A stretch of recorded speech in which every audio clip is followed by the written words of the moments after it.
Եթերում ազատ լուրերի հիմնական թողարկումն է, ես Անի Ստեփանյանն եմ, կարևորի մասին նախամարոտ։ Միացյալ Նահանգների եւ Հայաստանի միջև շարունակական գործակցությունը խոստանում է բացել Հարավային Կովկասը որպես կենսականորեն կարևոր առևտրային ուղի, հայտարարել է Միացյալ Նահանգների պետքարտուղարի տեղակալը Նիկոլ Փաշինյանի հետ հանդիպմանը։ Էլիսոն Հուքերի գլխավորած պատվիրակությունը Երևան է ժամանել առավոտյան։ Հանրային ծառայությունները կարգավորող հանձնաժողովը նիստում որոշում է կայացրել չեղյալ հայտարարել հեծի լիցենզիան։ Հեծի էլեկտրաէներգիայի բաշխման լիցենզիան դադարեցնելու հարցի քննարկումը մեկնարկել էր նոյեմբերի 13-ին։ Շաբաթական կտրվածքով առավելագույն թվով արձանագրություններ են կազմվել այն կառուցապատողների նկատմամբ, որոնք շինհարթակներում շարունակել են աշխատանքները առանց փոշեկլանիչ ցանցերի տեղադրման, հայտնել է Երևանի քաղաքապետ Տիգրան Ավինյանը գործակարգավարական խորհրդակցությանը։ Ինչ հարցեր են քննարկվել նիստում։ Ընտանեկան բռնության դեմ պայքարը Հայաստանում շարունակվում է։ Համակարգային բռնության այդ մեքենայի թիրախում կանայք են եւ երեխաները։ Մասնագետները նշում են, վիճակագրական պատկերը մտահոգիչ է։ Արամ Խաչատրյան համերգասրահում տեղի է ունեցել Դեպի լույս պոեմ կանտատի պրեմիերան, նվիրված մեծ հայրենասեր Ալբերտ Սուքիասյանի հիշատակին։ Սուքիասյանների ընտանիքը այս ստեղծագործությամբ ցանկացել է փոխանցել այնպիսի հույզեր, որոնք կջերմացնեն Ալբերտ Սուքիասյանին ճանաչողների սրտերը։ Հայաստանում կայացել է Դուքենդոյի Ֆեդերացիայի 2025 թվականի ազգային առաջնության հանդիսավոր բացումը, որին մասնակցել է 920 մարզիկ տարբեր տարիքային խմբերից։ Ֆեդերացիայի նախագահի խոսքով հայ մարզիկները 2025 թվականին հաջող ելույթներ են ունեցել նաև միջազգային ասպարեզում։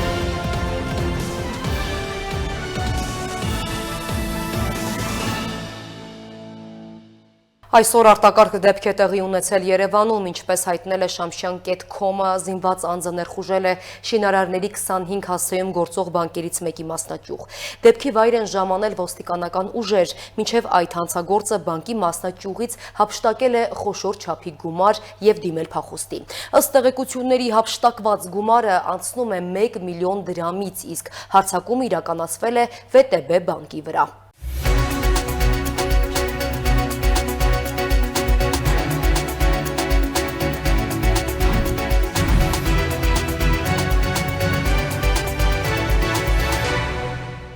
Այլ թեմաների անդրադառնանք։ Հայաստանի վարչապետը նոյեմբերի 20-ից 21-ը պաշտոնական այցով կմեկնի Ղազախստան։ Սպասվում է նրա հանդիպումը այդ երկրի նախագահ Կասիմ Ժոմարտ Տոկաևի հետ։ Այս ընթացքում կողմերը կքննարկեն երկու երկրների միջև գործակցության ամրապնդումը։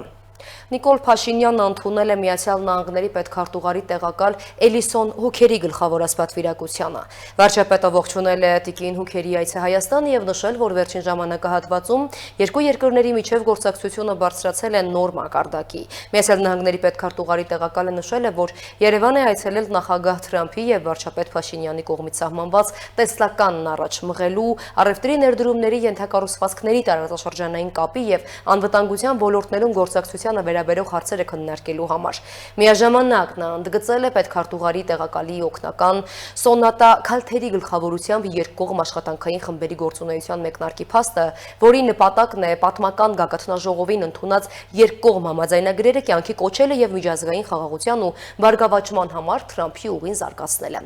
Հուքերը շեշտել է Միացյալ Նահանգների եւ Հայաստանի միջև շարունակական գործակցությունը խոստանում է բացել Հարավային Կովկասը որպես կենսականորեն կարևոր առևտրային ուղի։ Նրա համոզմամբ սա կստեղծի նշանակալի օգուտներ եւ ամերիկացի եւ հայ ժողովուրդների համար։ Արտաքին գործերի նախարար Արարատ Միրզոյանը եւս ընդունել է Միացյալ Նահանգների պետքարտուղարի քաղաքական հարցերով տեղակալ Ալիսոն Հուքերին։ Զրույցակիցները քննարկել են Հայաստան-Միացյալ Նահանգներ ռազմավարական գործընկերության զարգացման հարցեր։ Երկուստեք ընդգծվել է փոխադարձ հետաքրքրություն ներկայացնող ոլորտներում գործակցության խորացման պատրաստակամությունը։ Անդրադարձ է կատարվել Վաշինգտոնում ձեռք բերված պայմանավորվածությունների կյանքի կոչման ուղղությամբ իրականացվող աշխատանքներին։ Մտքեր են փոխանակվել Թրամփի ուղի գծի կառուցման համար անհրաժեշտ նախապատրաստական աշխատանքների վերաբերյալ։ Միրզոյանը եւ Հուքերը քննարկել են նաեւ տարածաշրջանային այլ թեմաներ։ Մինչև այս էլ կայացել էր Ալիսոն Հուքերի հանդիպումը ազգային ժողովի փոխնախագահ Ռուբեն Ռուբինյանի հետ։ Քննարկվել են տարածաշրջանային զարգացումներն ու Հայաստան-Թուրքիա կարգավորման գործընթացը։ Պաշտպանության նախարար Սուրեն Պապիկյանի գլխավորած պատվիրակությունը աշխատանքային այցով մեկնել է Արաբական Միացյալ Էմիրություններ։ Իսկ նոյեմբերի 18-ին անվտանգության խորհրդի քարտուղար Արմեն Գրիգորյանը կմեկնի Կիպրոսի մայրաքաղաք Նիկոսիա։ Կիպրոսի նախագահի ազգային անվտանգության խորհրդական եւ հետախուզության ծառայության տնօրեն Տասոս Ցիոնիսի հրավերով։ Այս ընթացքում Արմեն Գրիգորյանը կունենա աշխատանքային հանդիպումներ։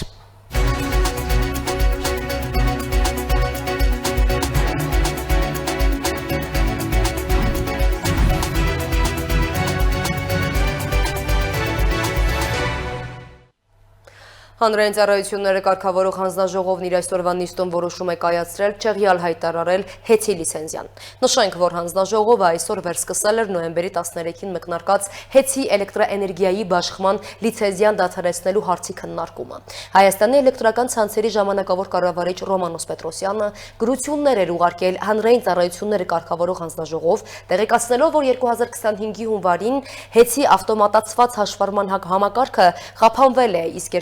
2018-ից սկսած ջնջվել են էլեկտրաէներգիայի հաշվառման ավտոմատացված համակարգերի տվյալները։ Սա դիտարկվում էր հեծի էլեկտրաէներգիայի բաշխման լիցենզիան դադարեցնելու հիմք։ Այլ հիմքեր էլ կային հեծի թեր հավաքագրումներն ու հավելագրումները։ Տաշիր գրուպի մեջ մտած այլ ընկերությունների համար ֆինանսական երաշխիքների տրամադրումը վարկեր ստանալու համար։ Վարկերն ընկերությունը ստացել է Հայաստանի առևտրային բանկերից։ Իդեպ Ռոմանոս Պետրոսյանը կշարունակի իրականացնել հեծի ժամանակավոր կառավարչի պարտականությունները մինչև առաջիկա 3 ամսում պետությունը որոշում կայացնի ինչ ուղղությամբ է առաջ շարժվելու։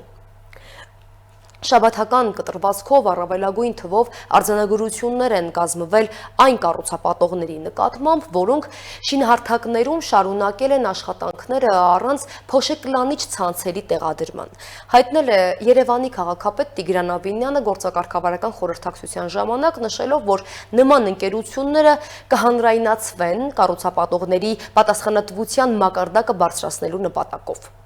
Այս շաբաթ կազմվել են ամենաշատ արձանագրություններն այն կառուցապատողների նկատմամբ, որոնք խուսափել են փոշեկլանիչ ցանցերի տեղադրումից, հայտնել է Երևանի քաղաքապետ Տիգրան Ավինյանը գործակարգավարական խորհրդակցության ժամանակ, նշելով, որ այսուհետև հանրայնացվելու են նման ընկերությունների անունները, ինչը կնպաստի պատասխանատվության մակարդակի բարձրացմանը։ Թեկուզ դա տևի շատ երկար, անհատապես բոլորի անունները մենք պետք է բարձրաձայնենք, որպեսզի մարդիկ իմանան ումից են տուն գնում։ Եվ ինչ պատասխանատվության ընկերություններ են դրանք, ինչ պատասխանատվություն ունեն իրենց քաղաքի նկատմամբ եւ խնդրում եմ ամբողջական ցանկը շաբաթվա ընթացքում ներկայացնեք, հաջորդ շաբաթ բարձրաձայնելու ենք արդեն։ Խորհրդակցության ընթացքում Ավինյանը նաև տեղեկացրել է, որ 2025 թվականին մայրաքաղաքում կբարեկարգվի ավելի քան 130 բակային տարածք։ 2024 թվականին արդեն իսկ մոտ 130 բակում ավտոտնակների ու ցանկապատված տարածքների փոխարեն ստեղծվել են նոր խաղահրապարակներ, ֆուտբոլի դաշտեր եւ հանգստի գոտիներ։ Քաղաքապետը այս ծրագրերը համարում է աննախադեպ, ընդգծելով դրանց ազդեցությունը երեխաների զբաղվածության եւ բակային միջավայրի զարգացման վրա։ Իրականում այս բազմաթիվ հարյուրավոր բակային վերակառուցումների ավտոտնակների քանդումը ունի մի քանի նպատակ։ Առաջին նպատակը իհարկե բակային միջավայրի վերականգնումն է, կանաչ տարածքների ավելացումն է եւ բացի խաղահրապարակներից նաև շատ կարևոր են ֆուտբոլի դաշտերը։ Ինչով են կարևոր ֆուտբոլի դաշտերը, վերջերս երևի թե բոլորս տեսանք Հայաստանի հավաքականի ցավալի պարտությունը Պորտուգալիայի հավաքականից եւ ես վստահ եմ, որ մեր ֆուտբոլը առհասարակ նույնիսկ պրոֆեսիոնալ ֆուտբոլը պետք է սկսի բակերից եւ այն բազմաթիվ ֆուտբոլի դաշտերը, որոնք որ կառուցվել են եւ կառուցվում են Երևան քաղաքում, վստահորեն իրենց արդյունքը տալու են ապագայում եւ խնդրում եմ շեշտը ֆուտբոլի դաշտերի կառուցման վրա պահպանել եւ քանակապես որևէ դեպքում չնվազեցնել, որովհետեւ ամեն բակում կառուցված ֆուտբոլի դաշտը պոտենցիալ մեր հավաքականի նոր ֆուտբոլիստի ապագան է եւ հետեւաբար խնդրում եմ այս շեշտադրումը միշտ պահել։ Բացի այդ քննարկվել է Երևանի Տիմ նոր օրենսդրական փաթեթը, որը ստացել է դրական եզրակացություն նախարարական կոմիտեից եւ ներկայումս գտնվում է վերջնական համաձայնեցման փուլում։ Աբինյանի խոսքով նոր օրենքով լուծումներ կտրվեն Երևանում վերջին 20-ից 25 տարիներին կուտակված խնդիրներին։ Սոնա Գիշյան, Free News, Ազատ լուրեր։ Շարունակում ենք թողարկումը, ընտանեկան բռնության դեմ պայքարը Հայաստանում շարունակվում է, համակարգային բռնության այդ մեքենայի թիրախում կանայք են եւ երեխաները։ Մասնագետները նշում են, վիճակագրական պատկերը մտահոգիչ է։ Հայաստանյան ընտանիքներում բռնության թեման շարունակում է մնալ մեր իրականության ցավալի եւ շտապլուծում պահանջող խնդիրներից մեկը։ Ըստ քննչական կոմիտեի 2025 թվականի առաջին կիսամյակի տվյալները ոչ միայն վիճակագրություն են, այլև հանցագործությունների դեմ պայքարի շրջանակում իրավապահ համակարգի եւ կառավարության կատարած աշխատանքի արդյունքը։ Այսպես 2025-ի առաջին կիսամյակին հարուցվել է ընտանեկան բռնության 1482 քրեական վարույթ, 78-ով ավելի նախորդ տարվա նույն ժամանակահատվածի հետ համեմատ։ Իդեպ վարույթների զգալի մասը 648-ը հարուցվել էր դեռ 2024-ին։ Եթե հարևանը հարևանի ծեծիկ կենթարկի, ընկերը ծեծիկ կենթարկի, դա համարվում է համապատասխան հոդվածի առաջին մասով նախատեսված արարք, հանցագործություն, իսկ եթե նույն արարքը կատարի ամուսինը կնոջ նկատմամբ կամ հակառակը, ընտանեկան բռնության տեսքով կամ ծնողը երեխայի նկատմամբ, երեխան ծնողի նկատմամբ, ապա սա համարվում է արդեն ընտանեկան բռնությամբ զուգորդված եւ համարվում է ծանրացիչ հանգամանք։ Ձեռնարկված քայլերի արդյունքում 157 վարույթ դատարան է ուղարկվել մեղադրական եզրակացությամբ, եւս 5-ը բժշկական հարկադրանքի կիրառման եզրափակիչ ակտով։ Պետությունը մեծ քայլեր է կատարել ընտանիքը պաշտպանելու համար, ընտանիքի անդամներին ընտանեկան բռնությունից պաշտպանելու համար եւ քրեական օրենսգրքի ու քրեական դատավարության օրենսգրքի այս կարևորագույն փոփոխությունները եւ խստացումը ընտանեկան բռնության դեմ պայքարի առումով ժողովուրդ ջան, սանկցիաների խստացումը, քրեական հետապնդման մոտեցումների խստացումը խիստ կարևորում ենք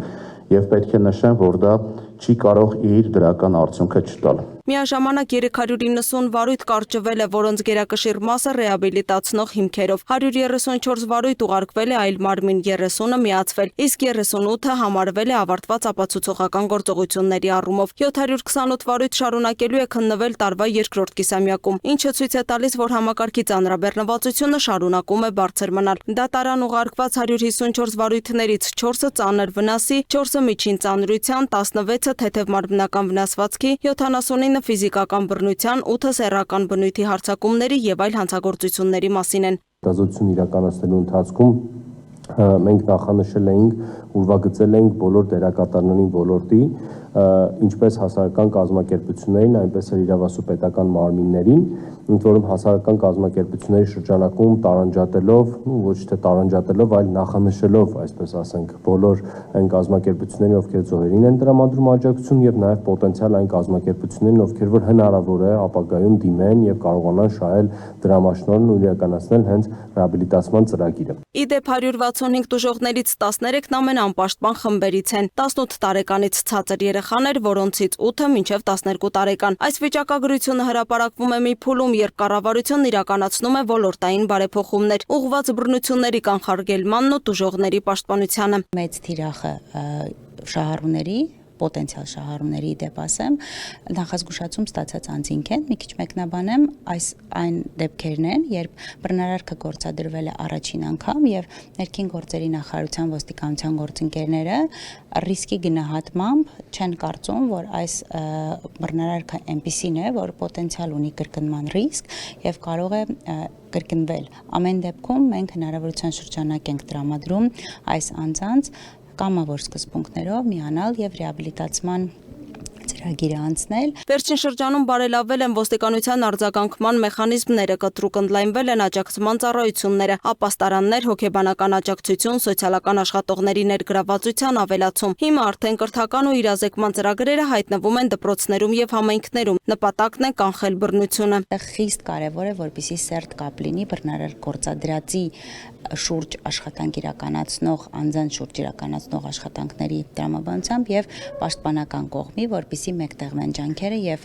աշխատանքներն ավելի արդյունավետ լինեն։ Բացի այդ թեժ գծերը հագեցվում են նոր ռեսուրսներով, որպեսզի կանչերին արձագանքը լինի ավելի արագ ու որակյալ։ Այս ամենին զուգահեռ քննիչներն ու սոցիալական աշխատողներն անցնում են խորացված վերապատրաստումներ, դեպքերը ճիշտ գնահատելու եւ մասնագիտական ճիշտ մոտեցումներ ցուցաբերելու համար։ Այս ուղղությամբ օրենսդրական փոփոխությունները ենթադրում են զոհի ավելի մեծ պաշտպանություն եւ ավելի խիստ պատիժ բռնարարի համար։ Մենք մեծ բարեփոխումներ ենք իրականացնում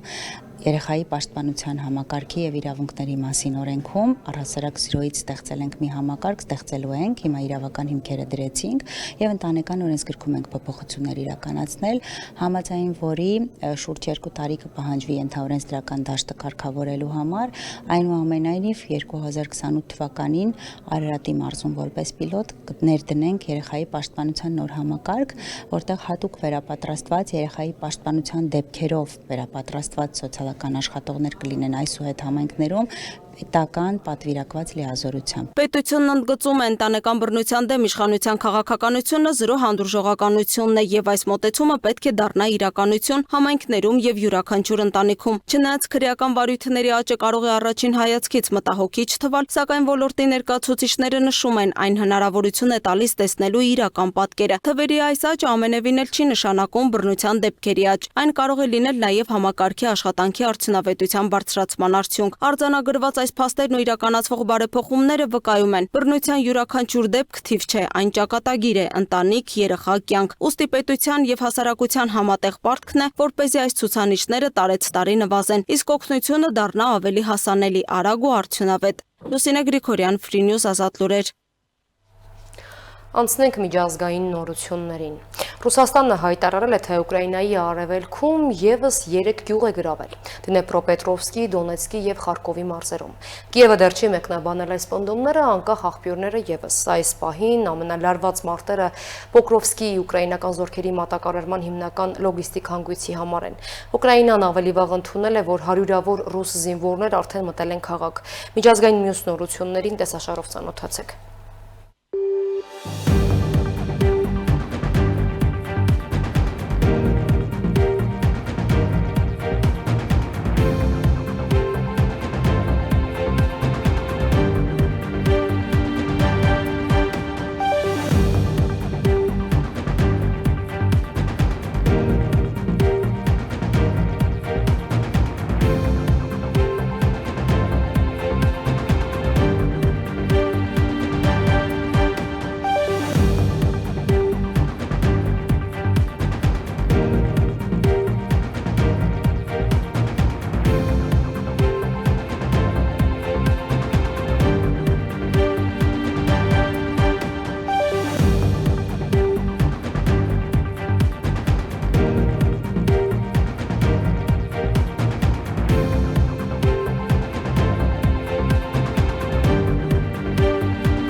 Շարունակում ենք թողարկումը։ Արամ Խաչատրյան համերգասրահում տեղի է ունեցել դեպի լույս պոեմ կանտատի պրեմիերան, նվիրված մեծ հայրենասեր Ալբերտ Սուքիասյանի հիշատակին։ Սուքիասյանների ընտանիքն այս ստեղծագործության բովանդակությամբ իրենց հոր կերպարով եւ կեսափորձով ցանկացել են փոխանցել այնպիսի հույզեր, որոնք կջերմացնեն Ալբերտ Սուքիասյանին ճանաչողների սրտերը եւ վառ կպահեն նրա հիշատակը։ Սուքիասյան եղբայրները բարձր գնահատելով իրենց հոր նշանակալի ավանդ է Հայաստանի տնտեսության զարգացման գործում, այսօր էլ փորձում են շարունակել նրա հայանպաստ գործը։ Արամ Խաչատրյան համերգասրահն ու նախասրահը բազմամարդ էին։ Այստեղ մի նոր լույս էր ծնվում։ Պետական այրերը, մշակութային գործիչները, գործարարներն ու այլ ոլորտների ներկայացուցիչները եկել էին ներկա գտնվելու Անդրանիկ Բերբերյանի դեպի լույս պոեմ կանտանտի հանդիսավոր պրեմիերային, նվիրված մեծ հայրենասեր, մշակույթի նվիրյալ, բարերար եւ գործարար Ալբերտ Սուքիասյանի 90-ամյա տարելիցին։ Ստեղծագործություն, որը ոչ միայն երաժշտություն է, այլև հոգեվոր ճանապարհ։ Այն մարդու ներքին հաղթանակի եւ լուսավոր արժեքների մասին պատմող մեծ պատկերագիր է։ Այստեղ խոսքը հիշատակի մասին է։ Խոսքը նրա մասին է, որ պետք է հիշես, հա, հայրիկի 90-ամյակը, բայց միևնույն ժամանակ մենք Հայաստանի Հանրապետությունում բավականին մեծ գործունեություն ծավալող ընտանիք ենք։ Մտածեցինք, որ պետք է անպայման այնպես անենք, որպեսզի մի ոչ նյութական արժեք թողնենք, մի հիմնական ինչ-որ մի գործ անենք, որը որ մեզանից հետո նույնպես կհիշեն։ Սիրել, պաշտել եւ տեր կանգնել հայրենիքին։ Այս պատգամն է երջանկահիշատակ Ալբերտ Սուքիասյանը թողել իր ընտանիքին, հարազատներին ու ընկերներին։ Ալբերտ Սուքիասյանը թողեց այնպիսի հետք, որը մինչև այսօր էլ լուսավորում է նրանց ճանապարհը, ովքեր հավատում են ստեղծելու ու գործելու ուժին։ Սիմֆոնիկ այս յուրահատուկ ստեղծագործությունը պոեմ կանտանտը ստեղծվել է բանաստեղծ Նուշիկ Միքայելյանի եւ կոմպոզիտոր դիրիժոր Անդրանիկ Բերբերյանի համատեղ աշխատանքով Խաչատուր Սուքիասյանի նախաձեռնությամբ։ Գործը ներկայացվեց Հայաստանի ազգային ֆիլհարմոնիկ նվագախմբի եւ Հայաստանի ազգային ակադեմիական երգչախմբի կատարմամբ Էդուարդ Թոփչյանի եւ Հովհաննես Չեքիջյանի ղեկավարությամբ։ Երկու մեծանուն արվեստագետների գործակցությամբ ստեղծվեց գեղարվեստական շնչով հզոր, ներշնչող մոնումենտալ երաժշտական հյուսվածք, վերածելով երեկոն իսկական տոնի։ Մենք մարդու ընդհանրապես կյանքի, մարդու ծննդից մինչև մահ եւ դեպի հավերժություն ամբողջ ճանապարհը եւ ուղին փորձեցինք ներկայացնել դեպի լույս, ուրեմն պոեմ կանտատի միջոցով, որտեղ մարդը որպես տիեզերքի ամենահետաքրքիր էակ ծնվում է եւ անպայման ունի առաքելություն։ Իսկ ինչն է մնում մահկանացու մարդուց, մնում է գործը։ Ամբողջ գործը նվիրված է մարդու գործին, որը անգամ մարդու կյանքից հեռանալուց հետո մնում է եւ արժեք է եւ ժառանգվում է իր սերունդներին։ Անդրանիկ Բերբերյանի երաժշտությունն ու բանաստեղծ Նուշիկ Միքայելյանի տողերը ծնվեցին Խաչատուր Սուքիասյանի նախաձեռնությամբ, որպես հարգանքի տուրք եւ լույսի խորհրդանիշ, նվիրված Ալբերտ Սուքիասյանի հիշատակին։ Ապրել ենք տարբեր հույզեր, մարդու անցած ճանապարհի տարբեր կետերն ենք անցնելու երաժշտությամբ եւ իրապես ես ուզում եմ նշել, որ սա շատ բացառիկ կարծում եմ երևույթ է, երբ այսպիսի նախաձեռնություն է արվում Հանձինոս Սուքիասյան ընտանիքի, ով այսպիսի ներդրում արեց հայ մշակութային իրականության մեջ, որպեսզի ստեղծվի նոր ստեղծագործություն։ Ինձ ոգեշնչել է երազող մարդու տեսակը, որը պատրաստ է մեծ քայլերի եւ այդ մեծ քայլերը ես փորձել եմ երաժշտությամբ էպիկ ժանրի որոշակի դրսևորմամբ ցուցադրել, որպեսզի մենք այդ ծանրակշիռ քայլերը նվագախմբային եւ երգչախմբային հնչողությամբ կարողանանք վայելել։ Հավերժ ձգտման, հույսի, պայքարի եւ մաքարման մասին դեպի լույս պոեմ կանտանտի աննախադեպ պրեմիերան առանձնահատուկ շքեղություն ստացավ համաշխարհային հռչակ վայելող օպերային երգչուհի Ջուլիանա Գրիգորյանի ներկայությամբ։ Նրա ձայնը պոեմ կանտանտին հաղորդեց գունային նոր երանգ, խորություն եւ լիրիկա։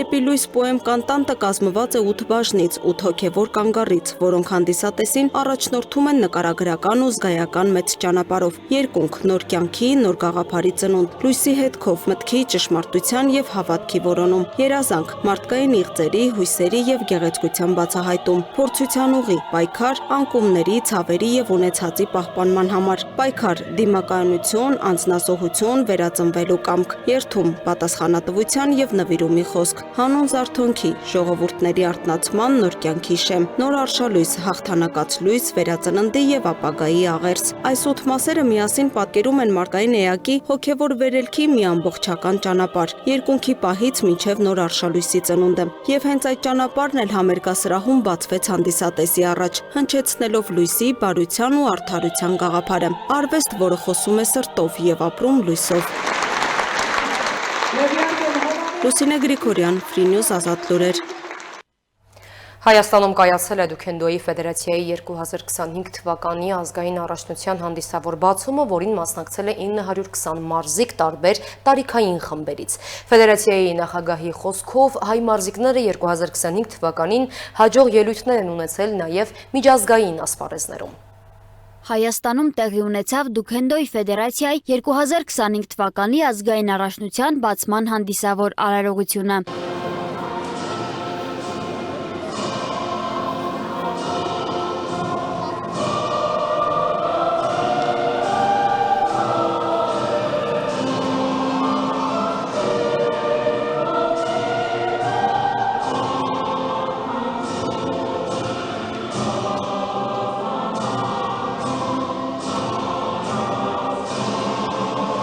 Բացման արարողությանը մարզիկները ցուցադրեցին իրենց տեխնիկան եւ տպավորիչ ելույթներ ունեցան, որի համար էլ պարգևատրվեցին գավաթներով։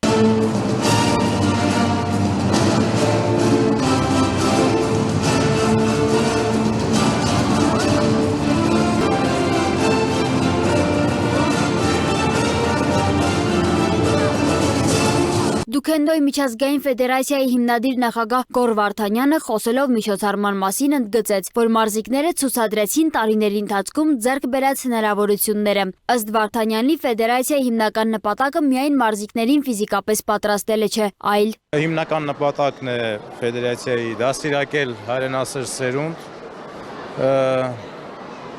լինեն օրինակելի անձնավորություններ շրջապատում և հնարավորությանը սահմաններում կարողանան միջազգային հարթակներում լավ ձևի ներկայացնել Հայաստանի անունը։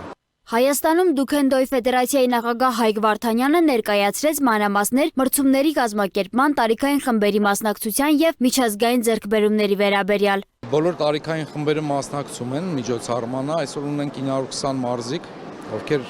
մասնակցում են։ Ասեմ, բացի սպորտային հաջողությունները մեր համար մեծ նպատակ է երեխաներին կրթել, դաստիարակել, որ սիրեն իրենց հայրենիքը, լինեն լավ քաղաքացիներ իրենց պետության եւ ընդհանրապես հասարակության համար, լինեն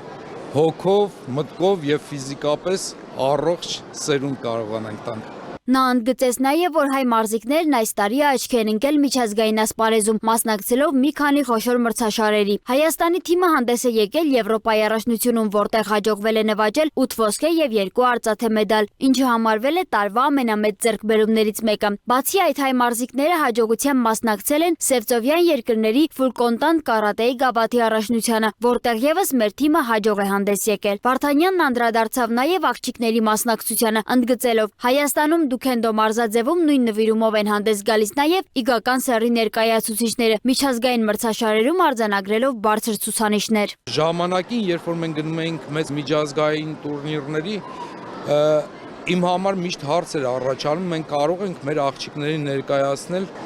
ու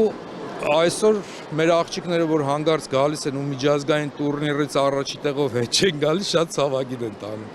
Ֆեդերացիան գործում է 1995 թվականից։ Այս ընթացքում հասցրել է ձևավորել այնպիսի սերունդ, որն ամեն գնով պատրաստ է պաշտպանել երկրի մարզական պատիվը։ Դուքենդոյի Հայաստանի առաջնությունը ոչ միայն մարզական միջոցառում է, այլև կարևոր հարթակ, որտեղ դաստիարակվում են մարզիկներ, ամուր ոչ միայն ֆիզիկապես, այլև հոգով ու մտքով։ Սոնա Գիշյան, Free News, Ազատ լուրեր։ Այս պահին ձեզ ենք ներկայացնում նոյեմբերի 10-ից 17 ներքին գործերի նախարարության տարբեր ստորաբաժանումների կողմից իրականացված ծառայությունների արդյունքները։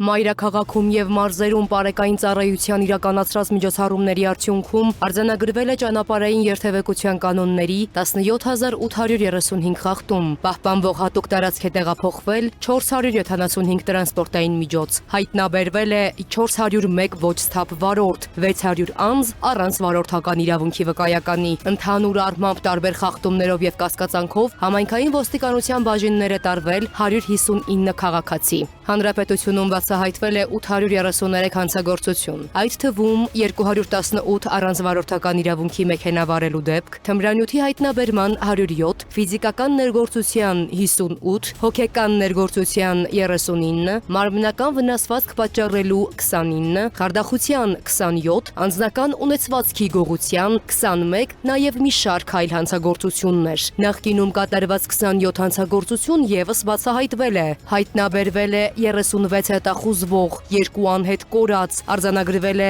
զենգզինամթերքը կամավոր հանձնելու 8 դեպք։ 7 օրում գրանցված 96 ավտովթարի հետևանքով զոհվել է 4 մարդ, վնասվածք ստացել 136-ը։ Ներքին գործերի նախարարության փրկարար ծառայության ճգնաժամային կառավարման ազգային կենտրոնում շաբաթվա ընթացքում գրանցվել է 519 դեպք, 246 արտակարգ։ Մասնավորապես Հրդեհի 159, Հրդեհի ծագման սպառնալիքի 35, ճանապարհատրանսպորտային պատահարի բարի 67, կենցաղային կանչի 177 եւ այլ դեպքեր։ Եղանակային պայմաններով եւ այլ գործոններով պայմանավորված գրանցվել է տրանսպորտային միջոցների արգելափակման 3 դեպք։ Փրկարարները օգնություն են ցուցաբերել 6 քաղաքացում։ Փրկարարական գործողությունների արդյունքում փրկվել է 4 մարդ։ Ներքին գործերի նախարարության ստորաբաժանումները շարունակում են իրականացնել շուրջօրյա վերահսկողություն եւ կանխարգելիչ միջոցառումներ քաղաքացիների անվտանգությունն ապահովելու եւ հասարակական կարգը պահպանելու նպատակով։ Երևանի քրեական ոստիկանները ապօրինի շրջանառությունից հանել են 7 կիլոգրամից ավելի թմրամիջոց։ Քրեական ոստիկանության Երևան քաղաքի վարչության թմրամիջոցների ապօրինի շրջանառության դեմ պայքարի բաժնում ստացվել էր օպերատիվ տեղեկություն, որ 35-ամյա մի տղամարդ պատրաստվում է մաքսանենգ ճանապարհով ձեռք բերել առանձնապես խոշոր չափերի թմրանյութ եւ այն իրացնել։ Հետագա միջոցառումները ձեռնարկվեցին քրեական ոստիկանության գլխավոր վարչության, քննչական կոմիտեի մարդկանց թրաֆիքինգի, անչափահասների սեռական անձեռնմխելիության դեմ ուղղված եւ թմրամիջոցների անօրինական շրջանառության հանցագործությունների քննության վարչության ծառայողների եւ պարեկների հետ։ Օպերատիվ հետախուզական լայնածավալ միջոցառումների եւ քննչական գործողությունների արդյունքում տղամարդը հայտնաբերվեց ու ձերբակալվեց։ Նրա խուզարկությամբ հայտնաբերվեց 7 կիլոգրամից ավելի մարիխուանա։ Դատարանի որոշմամբ խուզարկություն կատարվեց նրա բնակության վայրում։ Հայտնաբերվեց 261 գրամ ափիոն տեսակի թմրամիջոցի նմանվող զանգված եւ լոռազեպամ տեսակի հոգեմետ տեղահաբեր։ Նախաքննությունը շարունակվում է։ Երևանի պարեկները հայտնաբերել են հանդիպակաց երթևեկով օրինազանց վարորդին։ Տելեգրամի լրատվական ալիքներից մեկում մի լուսանկար էր տեղ գտել, որում երևում էր, թե ինչպես է Toyota-ի վարորդը կոպտորեն խախտելով ճանապարհային երթևեկության կանոնները մայրաքաղաքի Նալբանդյան փողոցում մեքենան վարում հանդիպակաց։ Երևանի պարեկները հայտնաբերել են մեքենան եւ տեղափոխել պահպանվող հատուկ տարածք։ Պարզվել է, որ մեքենան գտնվում է հետախուզման մեջ։ Վարորդի նկատմամբ կազմվել է վարչական իրավախախտման վերաբերյալ արձանագրություն։ Ոստիկանության գվարդիայի ծառայողները եւ Նոր-Նորքի համայնքային ոստիկանները շորթման դեպքեր են բացահայտել։ Համայնքային ոստիկանության Նոր-Նորքի բաժնի ծառայողները ստացել էին օպերատիվ տեղեկություն, որ 2 երիտասարդ մեքենաներից գողանում են հաշվառման համարանիշներ ու հայլիներ եւ վերադարձնելու համար մեքենային փակցնում են Տելեգրամի հասցե։ Տեղեկությունն իրացվեց ոստիկանության գվարդիայի 2-րդ գումարտակի 3-րդ վաշտի ծառայողների հետ։ Նոյեմբերի 8-ի առավոտյան ժամը 5-ի սահմաններում Գյուլիքևխյան փողոցում երիտասարդները հայտնաբերվեցին գողոնը ձեռքներին։ Ավտոմեքենայի հաշվառման համարանիշներն ու կողային հայլիները նետելով նրանք դիմեցին փախուստի։ Աչափնեկ թաղամասի բնակիչ 23-ամյա երիտասարդի փախուստը կանխվեց եւ շորթում կատարելու հիմնավոր կասկածանքով նա ձերբակալվեց ու տեղափոխվեց համայնքային ոստիկանության Նոր-Նորքի բաժին։ Որոշ ժամանակ անց հայտնաբերվեց նաեւ 30-ամյա երիտասարդ։ Գողության թիրախ դարձած Ford Mach-ի ավտոմեքենայի դիմապակուն փակցված էր տելեգրամյան հասցեով թերթիկ։ Ford-ի տիրոջից ընդունվեց հաղորդում, ըստ նրա պատճառվել էր մոտ 100,000 դրամի վնաս, եւ սա միակ դեպքը չէր։ Ըստ նախնական տվյալների, նրանք տելեգրամյան նույն հասցեով թերթիկ էին փակցրել նաեւ Հովհաննիսյան փողոցի բակերից մեկում կայանված Honda Mach-ի ավտոմեքենայի դիմապակուն։ Honda-ի տերը նույնպես տվեց հաղորդում, որ նույն գիշերը կողացել են մեքենայի կողային հայլիների ապակիները։ Կազմված փաստաթղթերն ուղարկվել են Ավան եւ Նոր-Նորք վարչական շրջանների քննչական բաժին, նախաձեռնվել է քրեական վարույթ, հանգամանքները պարզվում են։ Ծանուցում ենթադրյալ հանցանքի մեջ կասկածվողը կամ մեղադրվողը համարվում է անմեղ, քանի դեռ նրա մեղավորությունը ապացուցված չէ Հայաստանի Հանրապետության քրեական դատավարության օրենսգրքով սահմանված կարգով, դատարանի օրինական ուժի մեջ մտած դատավճռով։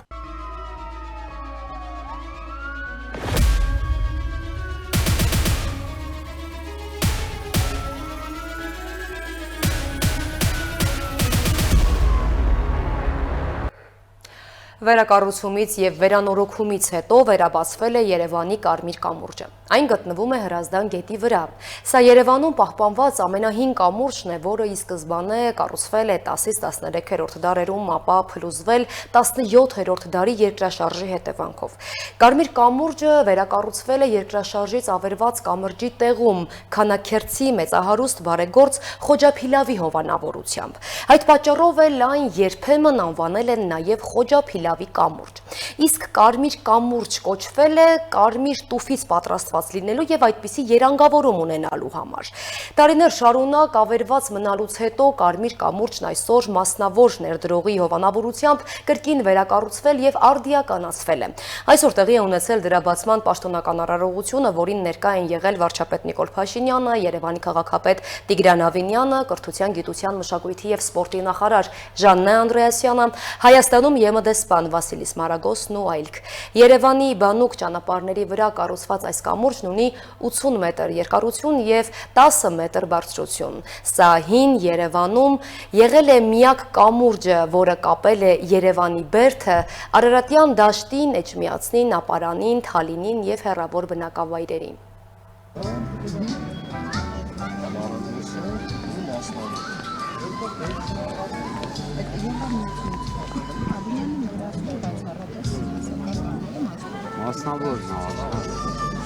Նախ եւ առաջ Կարմիր կամուրջի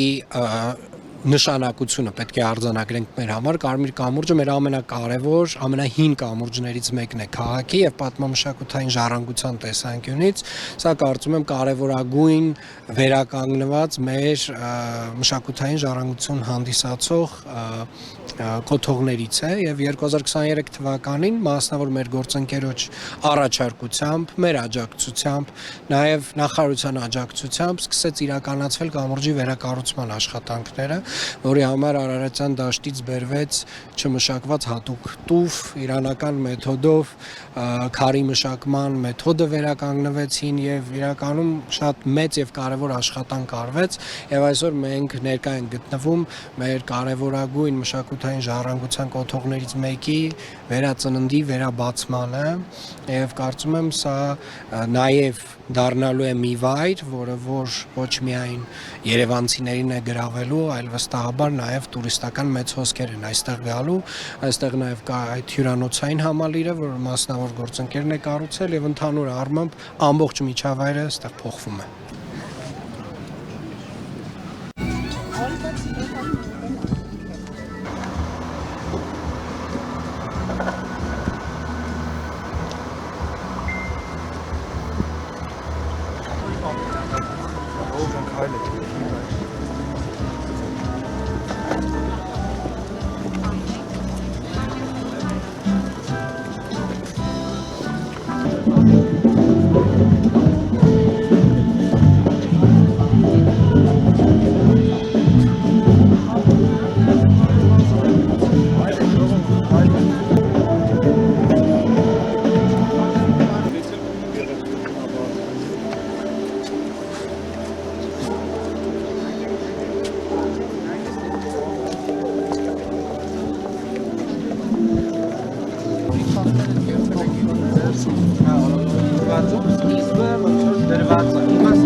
Բուն կամրջի վերականգնումը մասնավորի ներդրմամբ է,